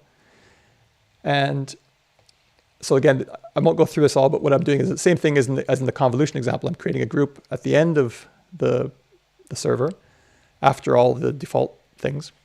And I'm putting a node proxy. Again, it could just be a synth. It doesn't have to be a node proxy. I'm doing that because I like to be able to try different things and switch on the fly. It's more convenient than having to kill everything and start again. So I like using NDEFs or node proxies to do pretty much everything in SuperCollider. But if I were actually doing it for a performance, I probably would set it up with a synth, and it would just get all set up at the start and not have to worry about it. Yeah, and also set it up if you use .server.tree. You can set up things that will, if you hit command period or if you reboot the server for some reason in a performance, it would automatically restart the stuff. So that's not being done in these examples, but it's something which you would want to do if you were going to be performing. So I'll load a couple of buffers here, sound buffers, just to have some examples. One is a mono sound, and one is a stereo sound. So first of all, I'm going to play this mono sound, which is just pink noise. I'm not sure how it'll compete with my voice, but let me know if the sound is good. But so what I've got here is I've got my mouse. You can't really see my mouse. I'm not sure why, but if I put my mouse in the center of the screen, it's panning more or less straight ahead, and I can then move the mouse left and right and pan it. So that's to the right. I can move all the way behind us, and then back again to the right, and then back behind again. So I think probably I shouldn't explain all this stuff right now because time is really running late, but there's actually really good documentation on this. If you read all this, the Ambisonic Toolkit has really good documentation and diagrams that explain everything quite nicely. So this is just pushing a mono sound to come from a certain direction. So that's all it is doing. The next example is actually what's more interesting for me, is where you can do sort of the same thing. You're still pushing a sound more or less almost all the way to be coming from a certain direction. But instead of just having it as an omnidirectional sound that got pushed over there, that got moved or sent as a source from there, I've actually, the encoding that was done using what's called a frequency spreader. And so this basically is for different frequencies of the sound. So it kind of breaks it up into different bands. Then it places those sounds differently around the sphere, so all around you. And then when we push it, they kind of converge towards a point. So if we push it all the way to the limit, it'll be the same as the previous example. It won't sound any different. But if we don't push all the way, if we just push it part way, then we get a more rich sound because the sound is not just coming from a single tiny point. It's coming from a sort of a volume, and that volume has variety within it. So there's different frequencies sounding differently within that little ball of sound. So it's and the next example is basically the same, a very similar thing. Instead of frequency spreader, it's called a frequency diffuser. And it's actually the one I like the most, which basically takes the sound and does the same as the frequency spreader, but instead of changing the location with bands of frequency, it just puts the sound with the same, it just changes the phase of those different bands. So I don't know, it just, to me, it gives a sound which I like. So I don't know, it's sort of a more spatial sound. It's a more delicate sort of. So get it front. Okay. Now, another example would be to play a sound file. Some strive and fare but ill. So what I've done here, Others riot. I should first of all just plenty play. Still. Just like the world, some strive and fare but ill. Like the world, Okay, some strive and fare. so what I've but got here ill, is just while a others sound file riot and being have pushed plenty still. to be coming, in this case, to my Just like the right world, somewhat. some strive What I then did is I added in but ill, an echo basically. So I others put a riot second source, a and second plenty delayed still. version of this sound Just like the world, and filtered in this some case. strive And and then I fare but encoded ill, that and I pushed it while others sort of, riot and have plenty still. the same direction plus 0.8 Just pi, like which the means world, some strive almost and 180 degrees, fare like but ill, say while 150 others degrees. riot and So have plenty still. when I run this, Just like the world, I'll put it to the right. some strive Now listen to the and difference. fare but You'll ill, hear like an echo. while others riot and have some strive and fare but ill. So what that does is that gives it a much more spatial sound. It actually sounds like you're in a room or in a space. You're not just, Just like the world, this is the kind of trick you need to do if you want to get and fare a rich three-dimensional environment. riot and have Things with plenty different still. effects or with reflections and Some strive shadowing of sound. It's the same thing that the head response, others the riot and the have transfer plenty function can do still. for your own ears, but also there's other things in the space Some that strive affect the sound. If you have a floor, if you have a ceiling, if you have walls, they will reflect sounds. So that's what I'm simulating here. still. Just like the world, And then here I've done a reverb. strive and fare. Some strive and fare but ill, while others riot and have plenty. So this is again spatialized Just like the world, position of the sound some strive plus a reverb, which is not while others riot and have not, plenty still. Just like the let me world, see. Yeah. some strive and fare but ill, while others riot and have plenty. Not really spatialized in the same way. Oh, it is. Sorry, it's, Like the world, I've spatialized the reverb some strive with the diffusing. So it's just all around us, but riot and not have uniformly plenty all around us. That's why it has a nice rich sound to it. Just like the world, some strive Okay, so let's and just, fare but ill. and just quickly, last couple examples here. You can also do it with stereo sound. So if you have a stereo source in the first place, how do you spatialize that? Well, there are some encoders at the ambisonic toolkit which will basically, I mean, the normal first one here is basically just taking two virtual speakers and playing the sounds from each one of them at a different separation and so on. So, but it's done for you automatically. You don't have to. You could do it yourself, but this is done just with some matrix transformations in the encoder.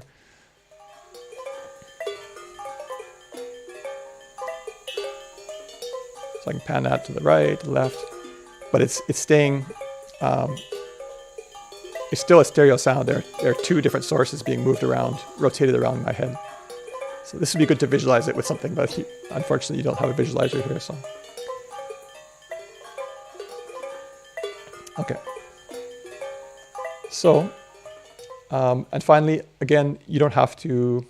You can do anything you want. So you could also have some complicated node proxy or whatever that's just doing stuff.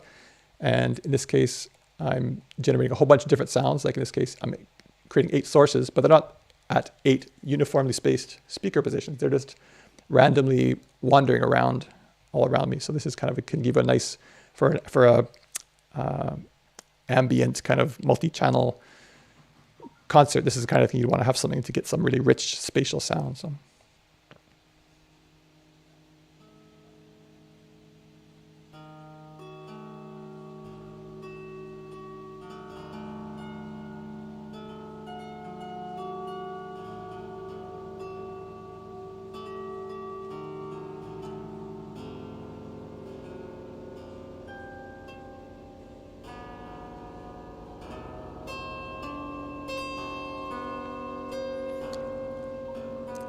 And then just for fun, my final example here will be, you can also do tricks playing with, I don't know if you're familiar with this idea of Doppler shift, or basically it's when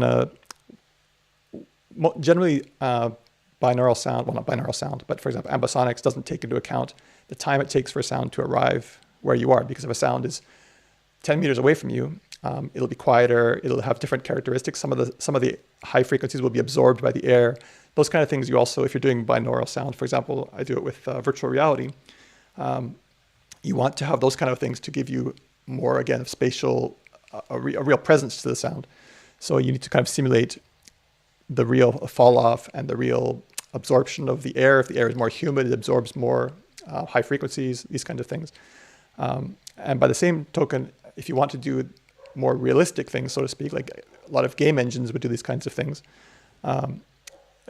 you have to take into account the fact that sound takes time to actually reach your ears. It doesn't come instantaneously to your ears. If you play a sound to your right, it may take a tenth of a second to arrive if it's like 30 or 40 meters away. So I just made a simple example here, since we're also used to COVID and ambulances, unfortunately, and all these things. I'll just make an example of a sound which is basically kind of a weird siren-like sound. And I've placed it right now. It's placed 200 meters off to the left side, basically.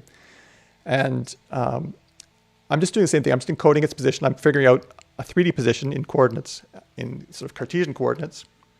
And then I'm converting that to the spherical coordinates that are needed by the ambisonic toolkit with, an azimuth and elevation, and a distance to calculate sort of an amplitude with some sort of fall off here. And then what I'm doing also is that I'm putting a delay. So this is actually delaying approximately, if it's in meters, say it was 200 meters away, it's 200 divided by 340 is how long it takes for that sound to actually get to me. So actually I should probably make this longer, this delay. I think I have to make it. But regardless. So that means that if the sound's moving quickly, it actually, you get a shifting of the frequencies, and then as it goes away from you, you get a lowering of the frequencies. So for example,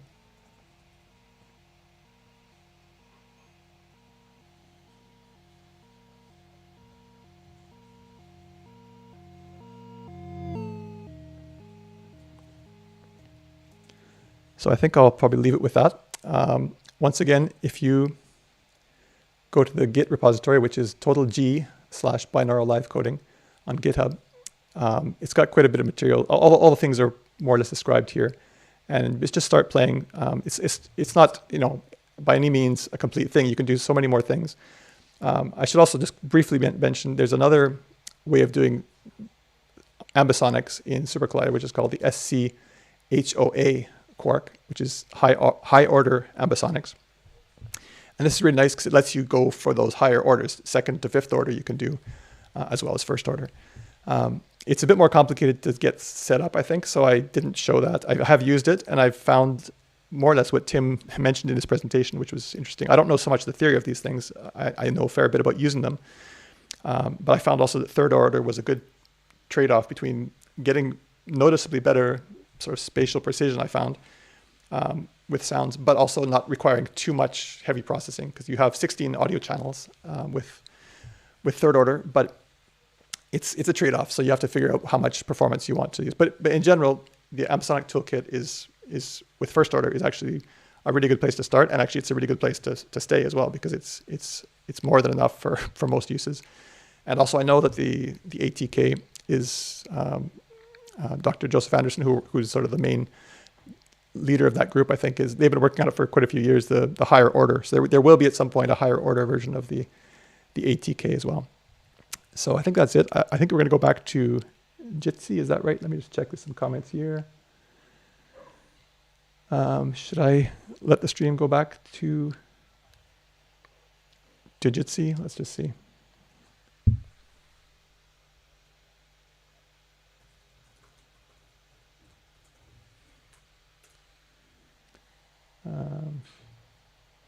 Okay, so I'm going to stop streaming. So anyway, thanks very much. I'll see you on the other side. Okay, stream stopped for me. On the other side.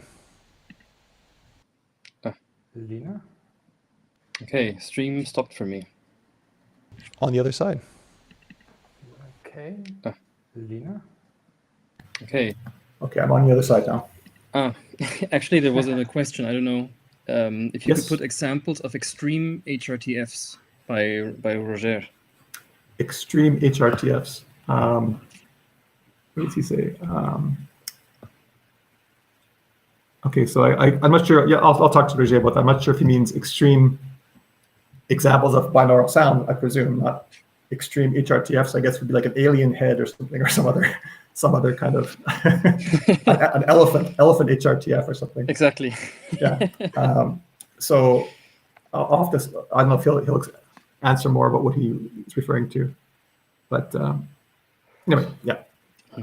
I do plan to put, I would like to put some more examples on there to do with, for example, this SCHOA, the high order ambisonic, which is quite interesting. I've used that with my Bacalao live coding system. That's what I use there. I'm using the, I think Niklas mentioned the IEM plugins, Right. VST plugin. So for that, I was using a VST plugin and then using the HOA to generate, to encode and to transform. But the decoding I was doing with IEM, for some reason, it sounded better to me than what I could do with the HOA, even though the HOA apparently is actually using the IEM code or the IEM transfer functions. So anyway, that's also a really interesting project. Roger just clarified. He's asking an extremely different HRTF. So I guess he wanted to hear the effects of switching between HRTFs. Right. Yeah. So yeah, unfortunately, I don't know of other extreme ones. I'm sure there might be some. I know of lots of places that are the impulse response. Are the general and very interesting topic, of course, as you all know. So you record an impulse response of a room, for example, of a cathedral, and then use that as a reverb, use that as the switch. So and I guess theoretically you could record your own. I have actually some binaural in-ear microphones I could try, but it's pretty complicated to try and map out all those different points and try to do it with some kind of rigorous rigor. So I also, while you were giving your presentation, there were some comments about the frontal location of sounds, and we were discussing in the chat while you were giving your presentation that it depends on, like what you were also saying yourself in the beginning of your presentation, that it depends on the quality of the HRTF and how close it is to your own ears, and maybe. If we can repeat this workshop, maybe do it a bit bigger, go a bit more in depth, make it a bit longer. I'm thinking it could be interesting if we could stream the ambisonics raw, and then we could give the tools to every participant that they can decode themselves with a HRTF filter that they chose, or that they could switch between HRTFs. That they're not. That's the thing. Because I know you mentioned it, Niklas also mentioned, and I saw that that YouTube has, first order. I'm not sure how we have to figure out how you can do that. I guess you just stream 4 channels, but I didn't realize you could actually do that. So that's pretty interesting to do in a future version. Right. Okay. So there's also a question I see from my friend Dorota here, which is asking about if I used elevation changes in the examples, and the answer is yes. In the Tidal examples, they were all in the plane, because that was actually only defined in the plane, so to speak, with sort of 8 virtual speakers around in a circle or an octagon. But in the more general case, I was the ones where I was playing those sort of string-like plucking sounds and different things, they were just sort of moving around. I don't tend to move them too much up and down, because at least for me personally, I have heard really good ambisonic binaural recordings or binaural sounds where you can really clearly hear behind you below and behind you above. But in general, I find it's up too far above, and like above and below is not very easy for me. Maybe it's also my own hearing as well, but I don't find it very easy to distinguish. Again, I work with virtual reality quite a bit, so for me, having the head tracking is really key to that. That makes it really come alive. The binaural sound, you hear a sound, and you just like in real life, you kind of turn your head, and then that helps you focus in on, oh yeah, it is where I thought it was, or you turn your head and you don't get the right response, so then you just know it's the other direction. And so that's actually pretty interesting. When you have the head tracking, you also get so much more information to include as a part of the Unfortunately, I think the AirPods Pro from Apple are at least the only ones that I know commercially available that include head tracking. Yeah. With any other headphone, you will need to build your own sort of Arduino Bluetooth head tracker, and then it gets very finicky after a while. But in my case, I actually been using headset, like head-mounted display, so I have the head tracking as part of that. But yeah, for just headphones. Actually, for those listening, I remember one trade-off though is you could program an application in your phone to transmit from the phone sensor. You can use your phone and then put it on your head. I've done that. Yeah. And then you can have a head tracking device using your phone as well if you want to do that. Yeah, that works also. It works reasonably well. Not perfectly well. It depends on the phone because of the hard part is knowing the absolute. You need to know the absolute orientation. So for that, you need a compass, magnetic compass to work with all the other sensors on the phone. And that, of course, it works generally quite well nowadays. But in the past, I had bad luck with it because it's very affected by, if you're indoors, metal, and you don't always know there's a big metal beam under your floor or something, or pipes and stuff, and those things shift it. But in the case of audio, it doesn't matter too much. It's not you're a bit more tolerant of it than visually if you were using it for exactly. You don't need to know exactly within a degree. You can be within 15 degrees. That's pretty good. That's. Maybe also one last consideration to those listening is that these databases that Glen also has the links to, they're free, but they come with a sort of quality caveat. So I know, going like to fairs, or to like Sonar Pro and have companies show their technologies there. This is sort of the secrets, like having a good HRTF is like a secret sauce, and companies don't give those away. So while SIPIC and EarCom, they do the job, there are much better filters out there, which unfortunately in the open source community are not available to us, at least at the moment. Let's see in the future if hopefully the situation will improve. Yeah. Actually, I just came across, I should put a link to it. I don't have it with me right now, but I came across just again this week while I was looking some research, or it's an open source software. It's being sponsored by some European Union funding as well. I think part of the team was at the University of Malaga here in Spain, I believe, and there's some commercial elements, but it was binaural stuff. Again, it was kind of like focused on hearing loss and hearing aids, and sort of for that purpose, you could simulate different kinds of hearing loss and so on. But also, I haven't tried it, but when I was reading their description, they're doing a lot of really interesting stuff that's much more sophisticated like that to get like much better quality in terms of the. I don't remember exactly, but they did, like, for example, things to do with. One thing they were doing was when you have a sound coming from whatever azimuth and elevation, it's actually slightly different for the two ears, the angle, and it's not exactly the same direction. If it's close to you, if it's far away, it's more or less the same. But when it's very close to you, you get quite a different angle, and so that sort of near field effect you get. They were calculating like separately each HRTF for each different. Anyway, it was because it's also distance dependent. Is basically, yeah. All right. Sorry. Okay, then we should wrap it up here, I guess. Yeah. Thanks, Glenn. Thanks, Tim, for your in-depth explanations, especially the preparation you put into it. And thanks for getting the whole thing going with this performance that then turned into a workshop. So that's great. Yeah, and then we can probably repeat the performance at some point. Let's see. Hopefully. So thanks for all of you who joined us, and thanks for watching. Thanks for listening. I hope you'll play around a bit with the solutions we presented, and maybe it'll turn into a new binaural live coding concert series. Exactly. Who knows?